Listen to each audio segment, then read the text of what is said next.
Hello everybody, my name is Sue and welcome to my channel. Today I'm doing the second hop in the Crazy Craft Obsession Rainbow Magic YouTube and Instagram hop, and this month the colour is orange. Also not a favourite colour of mine, and I actually found it really hard to find a photo that has orange in it, and that's how I like to start. So I found this beautiful sunset, so that's my lift-off point. I have gone straight back to my 49 Market Spectrum Sherbet papers because this orange paper is just delightful. A little bit more grungy on the back, but I really want this orange base, so that's going to be my base, and that's the pack that it actually comes from. So it's the Spectrum Sherbet Solids 12 by 12 collection pack. I've used the yellow now and the orange. Alright, I have got this sheet also from that same Spectrum Sherbet collection. I may fussy cut this orange butterfly because I thought he was beautiful. And then I've got some of the other elements from that collection. We've got our 6 by 8 collection pack, some rub-on transfers, mix and match die cut pieces, some more rub-on transfers, and then the big 12 by 12 transfer sheet. Not sure exactly what I'm going to be using from that. Also got these laser cut elements, which I really love. Some of these elements which can be used anywhere, so that may be used. I'm going to use some very old, close to my heart letters. I have got lots because, you know, a lot of the sheets I'm running out of the letters, but that's, I think, what I'm going to be using for my lettering today. But I'm going to colour them up using some paint pens. So I've got Pilot Pintor and then Colorista glitter markers, because I do love a bit of glitter. So I'm actually going to use this as a base and then cover that over the top. Got some tags from the Spectrum, the Sherbet, 49 Market Spectrum Sherbet collection. I've got some tags and also some more rub-ons which I may use. Now I really wanted to have a sunset stencil. I didn't have one, so I grabbed some stencil material that I had and made one on my Scan and Cut. So that's what I'm going to use, along with some Lunar Paste Raw. Now this is possibly stretching the orange, going between orange and copper, but I'm going to call it orange for today's exercise. So I'm going to move my sunset up the top. This photo was taken on a boat when I was in Darwin. We had a dinner on the boat. I don't need to do any journaling or write much about this because I took a lot of photos on that boat, so there'll be lots of journaling on some of those other pages. So I think I'm going to start on the outside here. Now, because I made this stencil myself, I made sure that there was a nice big edge so that I shouldn't be getting anything dirty on the outside of my paper onto the... So I try when I make my own stencils to give myself lots of room. I know I'm messy and it just makes it easier. Once again, don't work it too much because that's when it seeps in. I'm not too fussed if it seeps a little bit because, let's face it, sun shine's not a straight line. It's actually quite fuzzy and blurry when you see those lines. So not too fussed. Possibly didn't think this through greatly because that splotch in the middle is actually going to be quite difficult to get filled nicely. But we'll see how I go. Alright, so I'm happy with what's there. I'm just going to wipe that off, grab me a little bit more and fill in this middle bit.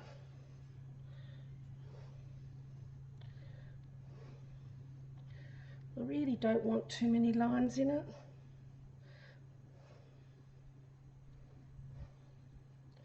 But we'll see how we...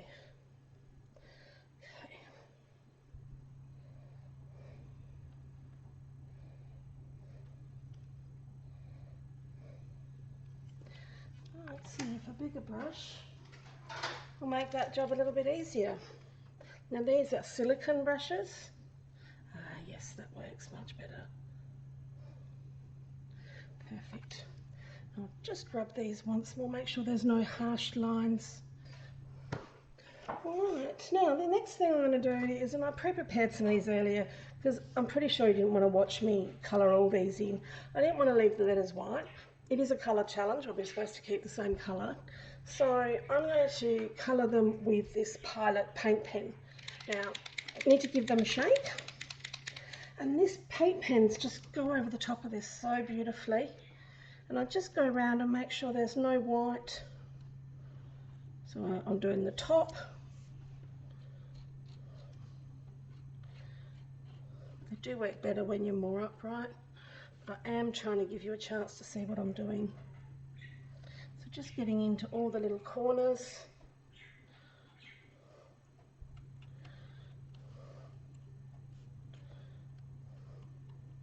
Now you need to prime these paint pens, and I did that just before we started. And the way you prime them is you just grab a scrap piece of paper and push it down until you get some paint coming up on your page. So this is the Colorista with the glitter. Once again, give it a shake. And I really want to make sure I prime this. And my theory for this one is, if this is not primed well and I go over the top of this orange that I've already coloured, I'm more likely to get more orange on this than yellow over the top of that orange. Now we'll still get a bit of transfer, but it seems to wipe off quite well. Just see how dry that is. It's reasonably dry on the letter, just perhaps not around, so we'll move it, prime it, and I'm just going over the top, covering any little random white bits as well, and that just gives it a bit of sheen and shimmer.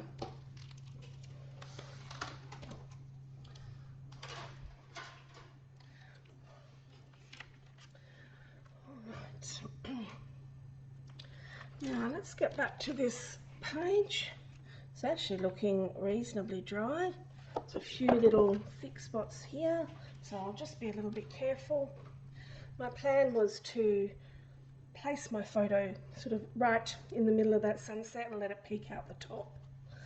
So I'm thinking I might use some of these orange bits, a little bit around the corner here, around the edges. Just give it a little bit further texture. So there's that sheet and that sheet. Now, if you've been scrapbooking for as long as I have, you might remember that we used to have rub-ons back in the day. These rub-ons are a different animal altogether. So they're the new 49er Market rub-ons, come in all sorts of amazing colours, and they just work so well. I really do like them. Now, I'm using my Tim Holtz soft grip scissors. Have a look at how flexible they are. I have a problem with my thumb, and they're really easy to use. So if you haven't got yourself a pair of fussy cutting scissors, do yourself a favour, because you will not look back. So what I do is I cut out the pieces that I want to use so that it's easier to use rather than having it all in one big sheet. And I might use this one, cut it up in a few pieces.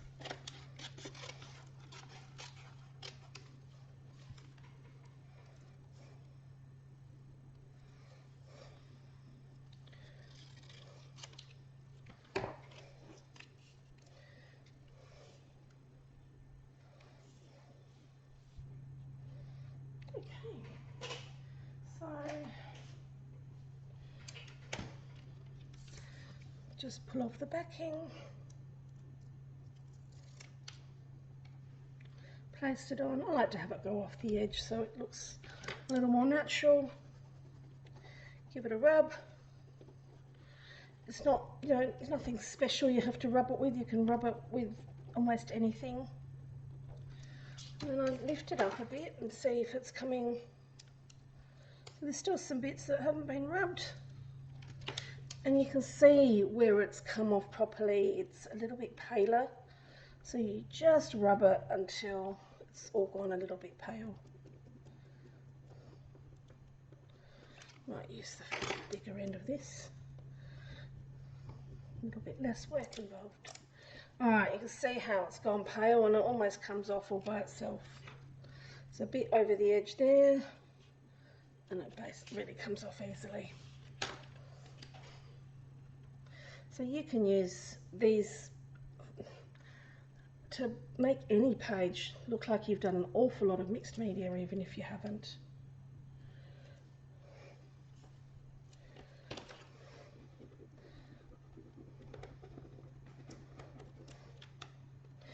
There you go, you can see it's turned white and it just comes off really easily.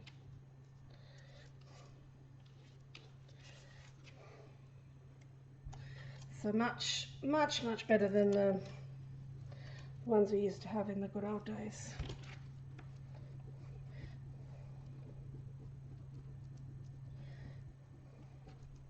Very quick and non-messy way, if you're not into getting messy, of getting some beautiful texture on your pages.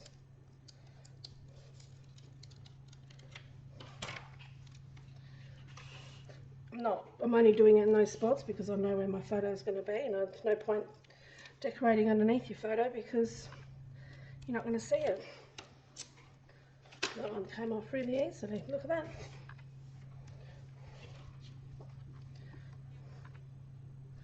Perfect. Okay. Yep, that's already dried, ready to use. So that's where my picture will be. So I'm going to use my word. I'm just going to write beautiful because I actually think that it is just a beautiful sunset.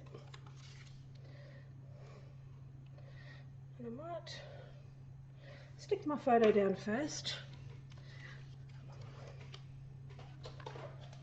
Normally with a lot of mixed media I will use wet glue, but we're only just slightly going to overlap it, so give it a bit more in the middle, so we should be fine.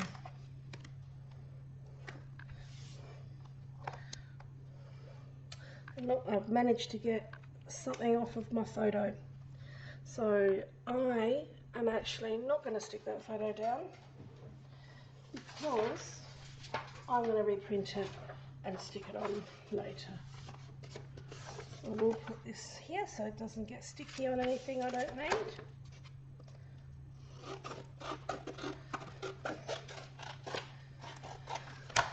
So I'm going to pretend, so I've printed this photo myself, and the photos you print yourself, often if there's something sticky on your page it will come up and lift my photo, which it has done.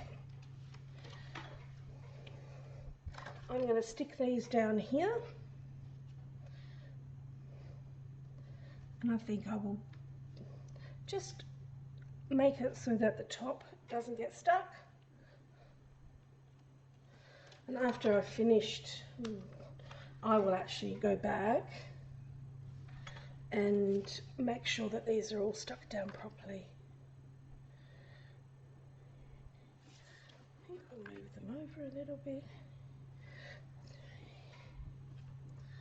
Let me centre the middle one. So 3, 4, 5, 6. So that's the middle. How many letters? 2, 4, 6, 8, 9. So the middle letter, which is the letter T, if we put him on that line in the middle there, and he'll definitely need some glue. Then I can glue that onto the photo.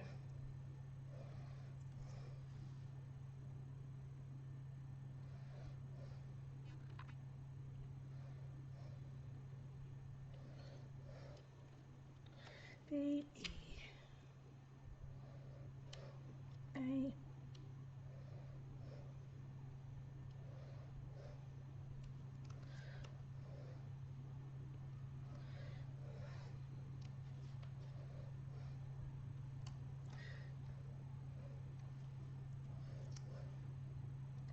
E, F. Like a lot of these stickers, they do lose their stick. With a bit of wet glue, I will stick that down. So that's that done. Still don't think we're done here. So this is a tag, but that's on that side it's actually very, the colour contrast is not great. Let me see what we've got in here.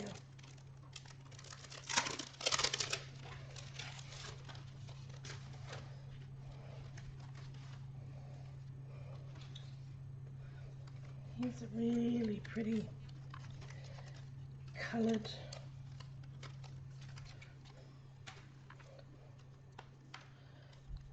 film strip.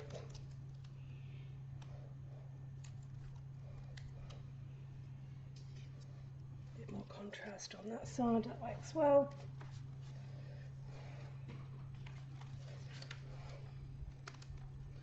Little tab.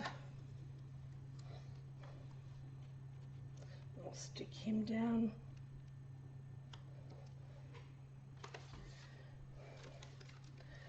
Love a couple of little orange tickets.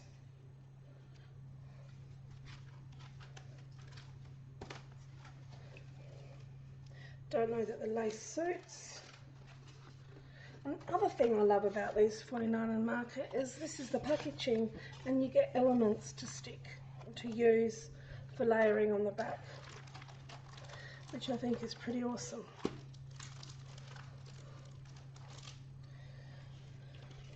I think I need, maybe if I tucked him in there now, we've got a bit more of a texture over there. So I'm happy with that. I might stick those down. So this one I just need a fine line of glue. I use my Nuvo Deluxe because that's my favourite glue. A nice thin line.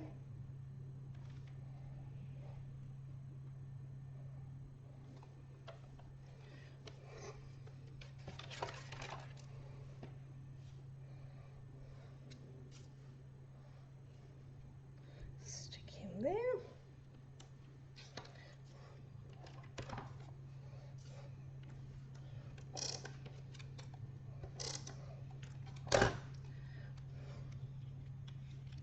Stick him under there.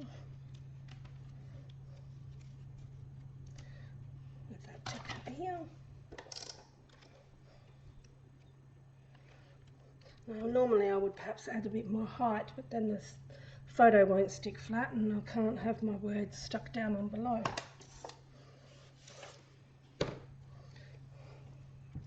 So I really think I probably do need a butterfly or something else, you know, another little section. So let's grab this butterfly from this packaging. Beautiful.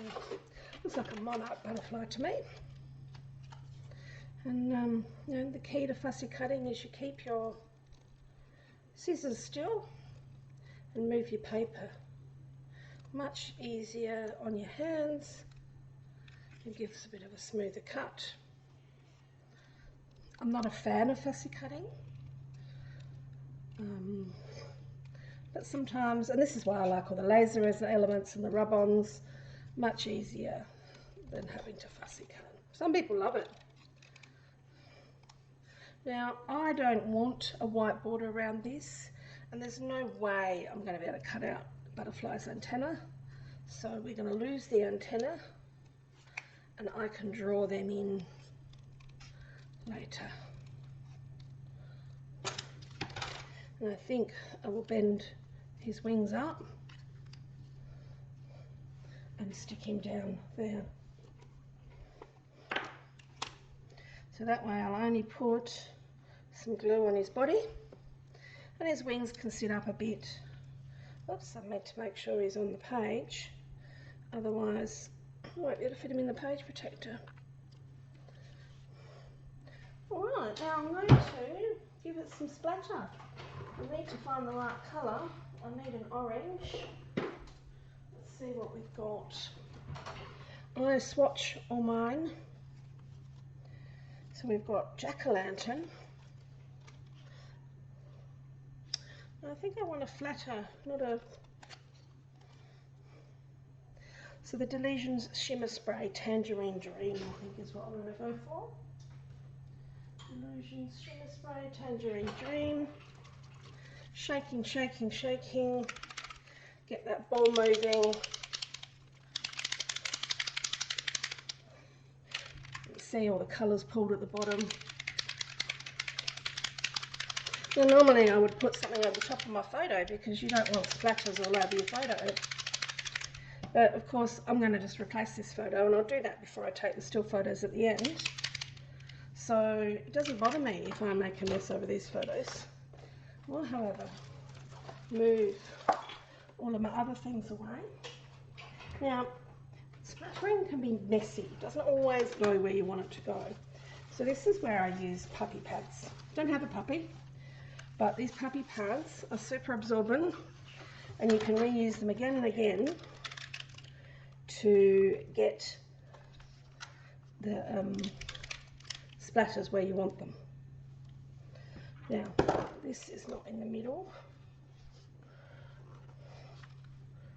I guess that won't matter too much anyway. Replacing them. So I just give it a bit of a tap. Then I turn this because then the splatters turn in a different direction. And if I get a splatter on a big spot that I'm really not keen on, I just get a bit of paper towel and just let it soak it up a bit. Then it won't be so obvious. Please like, subscribe, and leave me a comment. I would love to hear from you. Have a great day. Bye.